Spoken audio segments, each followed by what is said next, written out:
আমরা মূলত অনেকটা ভাবি যে পেছনে ব্যাক কভার এবং ব্যাগ স্টিকার যখন আমরা লাগাইতে যাই মোবাইলের, তখন হয়তো সম্ভবত আমরা মনে করি না কতই না কিছু, আসলে এটি কিছুই না। আর আগে মনে করতাম এই জিনিসটা অনেক সম্মানিত, এখন দেখি তা বাংলাদেশের মানুষ আসলেই পাগল আমরা। কেননা জানি যে জিনিসের মান ছিল এই জিনিসটার মান আর নাই।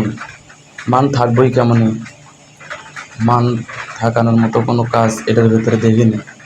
অনেকে ব্যাগ স্টিকার লাগায় বা ব্যাগ কাভারের ছবি দিয়ে লাগায় যায়, এটা কোনো সমস্যা না। সমস্যা একটাই যে আমরা জাতে মাতাল তালে ঠিক, যেটি মনে করতাম অনেক কঠিন এটি এখন অনেক সহজ।